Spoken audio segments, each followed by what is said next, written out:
Well, I'm self-taught, and when I was in high school, I was going to be Ansel Adams, okay?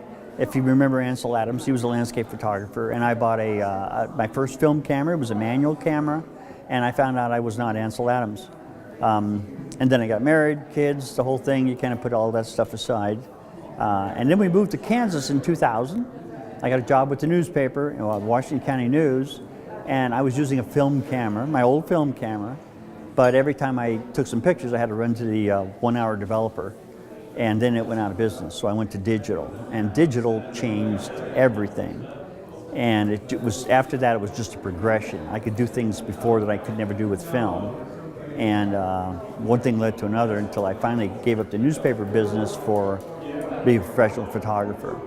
And since then, it's just an evolution of cameras and gear and trying to learn new things. Remember when you used to come into my shop 10 years ago and you would be so enthused about your camera and your lenses? And I've switched everything since then. In what way? Sold all my Nikon gear and went to Fuji. I couldn't carry that heavy stuff anymore. Oh, you changed brands. It was killing me, yeah. You changed brands, but it was destroying me. With this show, I'm kind of going back to my roots of wanting to be a landscape photographer. You know, I still do people and families and gave up weddings last year, but it's kind of getting back to my roots, of landscape and seeing the world and just being able to go places that I've always wanted to go. We got in trouble trespassing at a national monument. Remember that? Yes, we've been thrown out of good places. Yeah. You may not believe this. We weren't really trespassing. We went to school with that guy. What was that? 20 that years must ago? have been a trial. Yeah, 30 maybe. I lived in Colorado for 26 years before we moved here, and you can get on a hiking trail and go hundreds of miles on that trail. We moved to Kansas, and you can't go 1,000 feet without hitting a barbed wire fence. But Alcove Springs got 400 acres maybe 250 acres, I forget exactly how many. But it's got a wide variety of landforms. It's got upland prairie, it's got deep deciduous woods, it's got creeks, it's got, cliffs, and it's got about every kind of, landscape you can have in northeast Kansas. And you can just disappear in that and go anywhere you want. And I just kind of fell in love with it.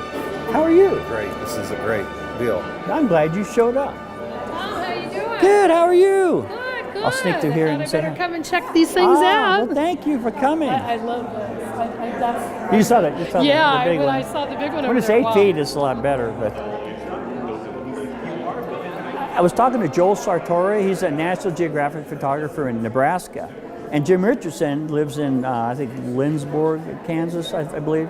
And they both said, they were both asked in the past, how come so many National Geographic photographers come from Kansas or the prairie, the Midwest? And they said that if you can photograph the prairie, you can photograph anything, okay?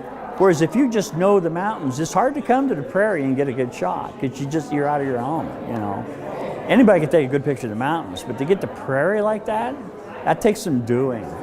And I think you have to learn to see what's there. Take the time to actually see what's there and then, how do I photograph that so it looks best? A lot of it's waiting for the right light or figuring, getting there at the right time of day. Most of my photo hikes were in the evening or early morning, most of the time in the evening. We did a few in mid-afternoon in the summer, and I don't think I ever took a single picture, and people are asking me why. It's like the light's not right, it just doesn't look right. So a lot of it's just having the patience to let it unfold in front of you. What are some of the toughest situations you've shot? I was photographing, there's a picture, it's over on the wall over there, the second one from the left. I had my camera about 6 inches above the stream on a tripod, and I was stooped over this thing trying to compose this shot when I heard, it sounded like a series of 22 gunshots, 22 caliber gunshots, just a pop, pop, pop, pop, pop, pop, pop. And about the time I wondered what that might have been, the whole top of this tree sheared off next to me, swung down toward me, and hit another tree between me and it and exploded and threw tree limbs all over me. I thought I was dead. So after I stopped shaking, I moved the camera down stream about 40 feet and took that shot. And then the next day I came back and there was a tree laying across that exact spot. I thought, this is getting a little too close. This is like personal now, you know. But that scared the wits out of me. Well, obviously, that's there. So my house might be up in there somewhere. Could be. Probably setting right there on your See, house. that's yeah. what I'm thinking. The sun shines on your house. Okay, another question. Where do the birds go at night? Which birds? Any of them? They go Where to do sleep. Where? Where do they sleep? Depends on the bird. Some birds pick out cedars or pines because there's a lot of vegetation. Some of them just find a stick and go. This is my standard paper. It's called a Baryta paper, or Baryta. That's usually what I call it. It's made by Epson. It's their top-of-the-line paper. I have an Epson printer, and it's made in a paper mill in France. It was actually it's been making paper since 1400s. They really know how to make a paper. This is it's a superb paper for this kind of photography stuff. The details are just jaw-dropping in the what's called the dynamic range of the paper. It's some of the best paper I've ever used. This is it too. But sometimes I want to go more artistic. Okay, so like in a picture like this, the wind was blowing really hard and the grasses were waving around, so everything was out of focus. So I went ahead and turned it more like a painting, and I applied textures to it. Everything in this picture is hand brushed in. Okay, it's almost like it's just every inch of this picture was hand done.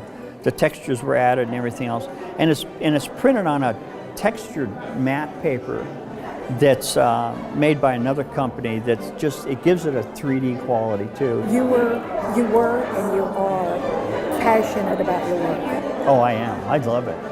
I That's can all I tell. want to do. I can tell. You know, is be creative. That's all I want Well, to do.